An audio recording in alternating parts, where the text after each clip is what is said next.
What you are about to hear was never designed for comfort, safety labels, or public instruction manuals.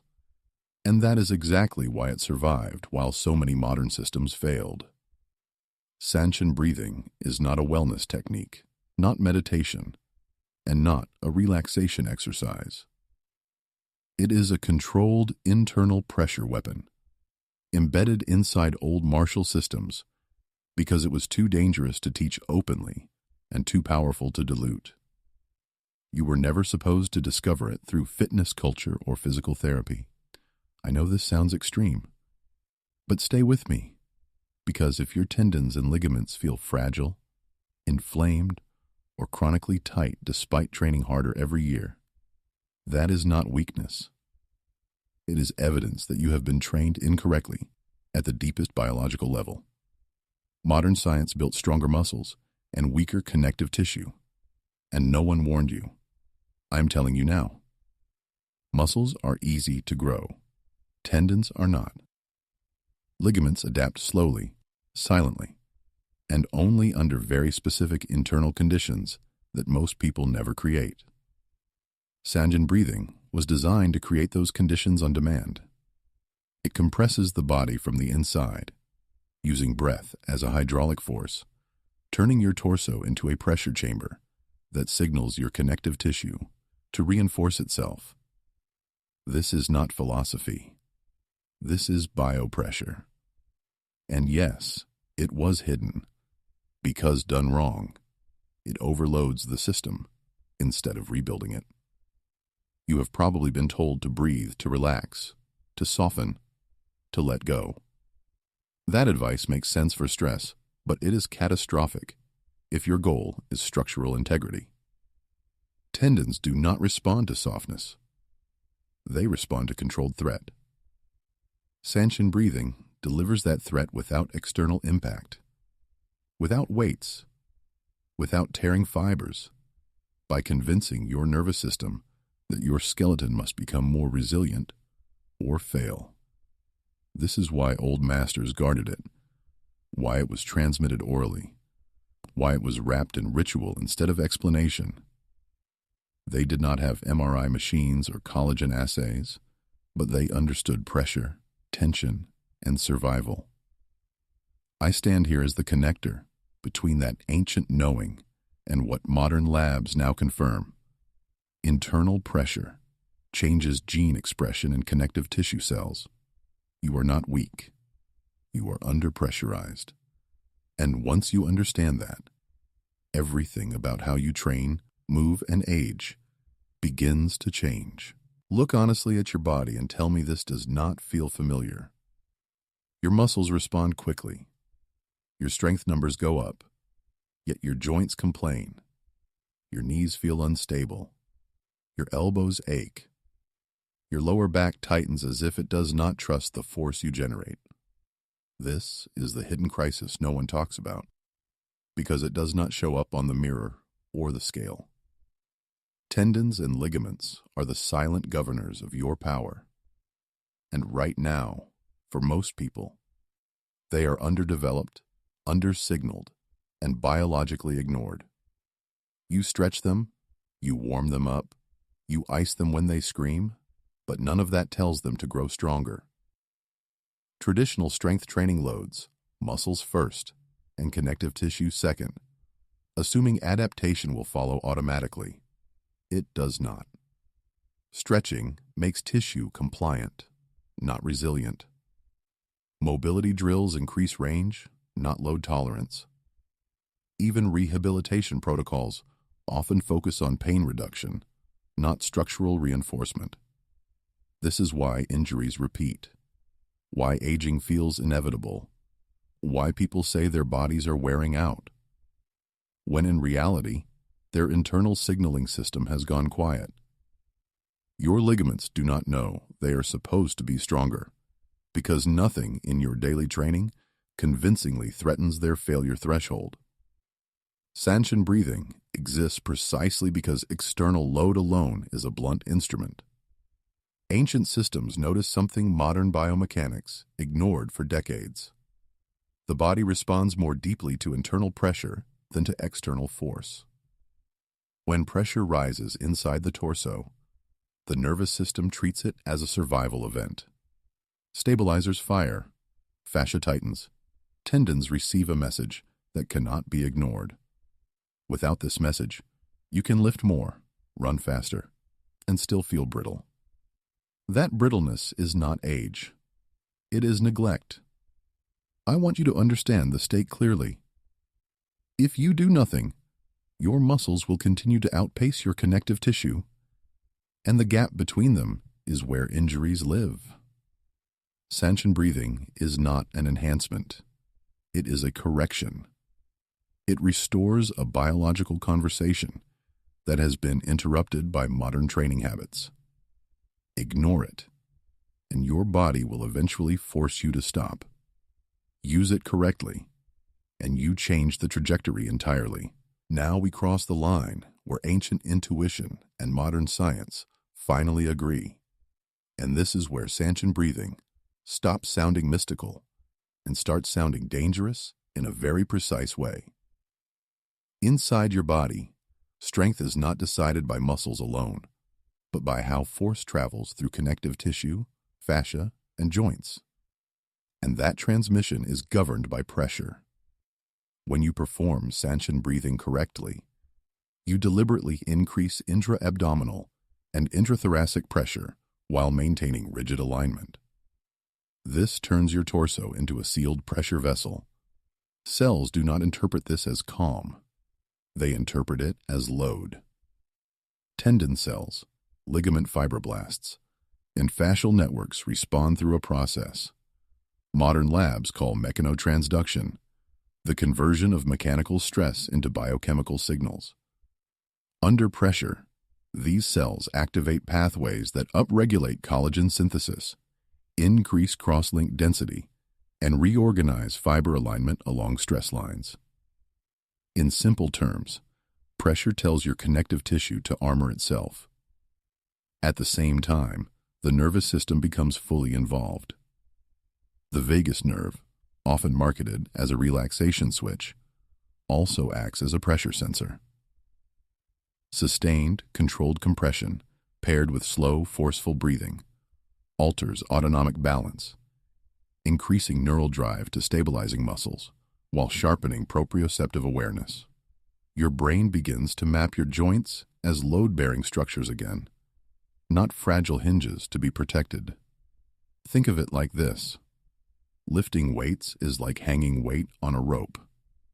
Sanchin breathing is like pressurizing the rope from the inside until it stiffens into a cable.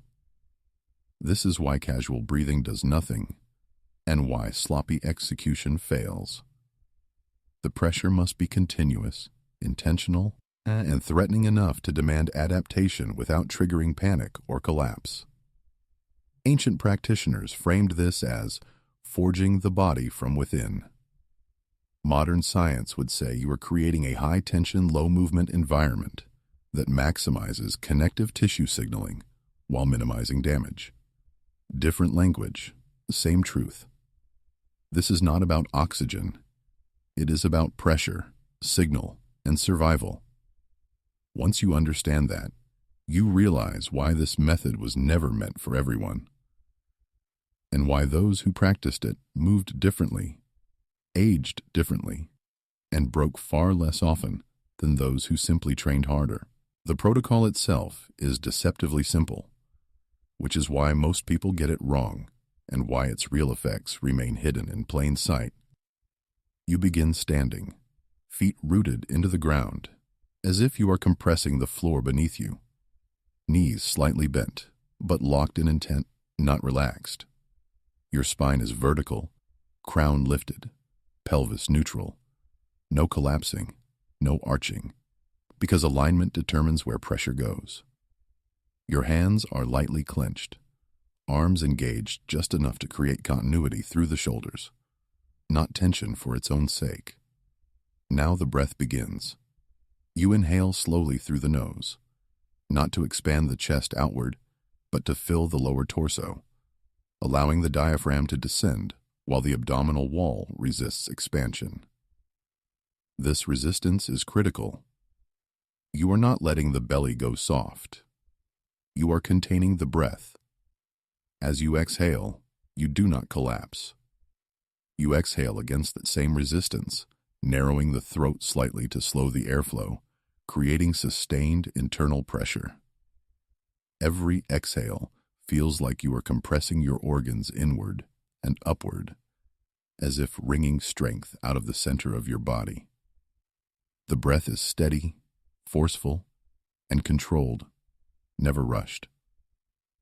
At the same time, the body maintains full body engagement, not maximal contraction, but unified tension, as if every tendon is being gently but relentlessly pulled from both ends.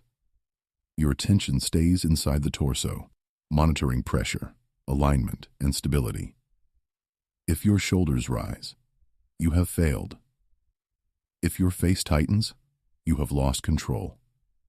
If the pressure leaks outward, the signal weakens. This is why ancient teachers corrected posture obsessively, and why small errors nullify the effect. The protocol is performed for a limited number of breaths, not until exhaustion, because the goal is signaling, not fatigue.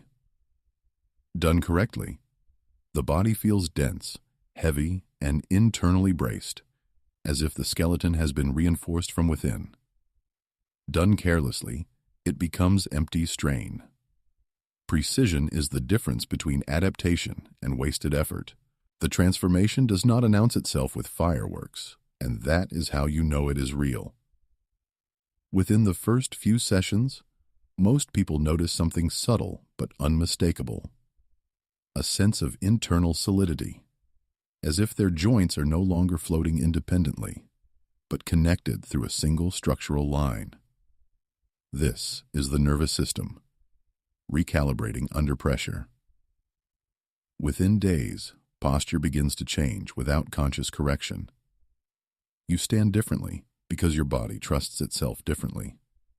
The constant background tension around vulnerable joints starts to fade, not because you are looser, but because stabilization no longer requires emergency muscle guarding. Within 2 to 3 weeks of consistent practice, connective tissue begins its slow but measurable response. Tendons feel thicker, not visibly, but functionally. Movements that once felt risky now feel contained. Pain patterns shift or disappear, especially in knees, elbows, ankles, and the lower back, areas where ligaments silently absorb poor force transmission. By the first month, strength expression changes. You may not lift dramatically more weight, but the force you generate feels cleaner, more direct, less scattered. This is because the gap between muscle output and connective tissue tolerance is closing. Over longer timelines, months rather than weeks, the real change becomes undeniable. Impact tolerance improves, recovery accelerates. Aging slows in ways people struggle to describe but immediately recognize. This is not hypertrophy. This is remodeling. Collagen fibers reorganize along pressure lines. Neural maps refine. The body becomes less reactive and more resilient. And here is the part most people underestimate. These changes persist even when you are not practicing. Once connective tissue is signaled to adapt, it holds that adaptation. You are not borrowing strength. You are installing it. This is why Sanchin breathing was used as a foundation, not a supplement. It rewrites the baseline. If you expected instant gratification, you will miss the miracle. If you understand biology, you will recognize this timeline as extraordinary. Structural change always takes time. The difference here is that it finally happens at all. Now you need to hear the part that is usually omitted, softened, or lied about. Because this is where Sanchin breathing earns its reputation as restricted knowledge.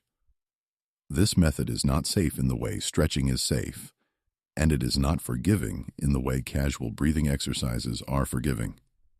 Internal pressure is a powerful signal, and biology always charges a price for powerful signals.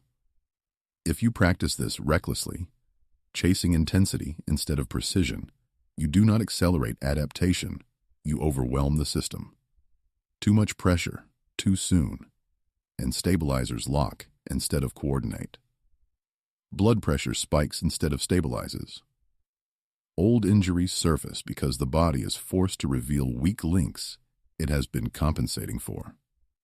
This is why ancient schools limited exposure, corrected relentlessly, and often withheld the practice entirely until the student had earned the discipline to apply restraint. People with uncontrolled hypertension, recent surgeries, hernias, or severe spinal instability should not experiment blindly, because the body must be able to contain pressure before pressure can be used as a teacher. Even healthy practitioners must understand this rule. More is not better. Tendons adapt slowly by design. Ligaments remodel cautiously because failure there is catastrophic. Sanchin breathing works because it respects that pace while delivering a signal strong enough to matter. Ignore the pacing, extend sessions unnecessarily, or turn the breath into a straining contest, and the signal becomes noise. Ancient texts framed this as internal damage or energy rebellion. Modern language would call it dysregulation. Different warnings, same outcome. This is also why this method feels mentally demanding. It requires presence, patience, and control under pressure, traits that cannot be faked. The danger was never mystical. It was physiological, and the restriction was never about secrecy for its own sake. It was about protecting the unprepared from themselves. If you treat this like a hack, it will punish you. If you treat it like a discipline, it will rebuild you, quietly and permanently. This is where I stop explaining and start demanding honesty from you. Because at this point, you already know whether you are the type of person this protocol was meant for. Sanchin breathing does not reward curiosity. It rewards commitment. You cannot dabble in internal pressure and expect structural transformation. You either show up with discipline or you walk away and continue aging the way everyone else does, blaming time, genetics, or bad luck. I am not here to motivate you gently. I am here to challenge you. If you integrate this practice correctly, slowly, precisely, and consistently, you are choosing to rebuild your body from the inside out, to become structurally trustworthy again, and not just strong on the surface. That choice carries responsibility. It means resisting the urge to rush. It means respecting warning signals without fearing pressure itself. It means accepting that real strength feels dense, quiet, and controlled, not explosive and dramatic. Ancient practitioners called this an initiation because once you feel your body change this way, you cannot unlearn it. You move differently. You train differently.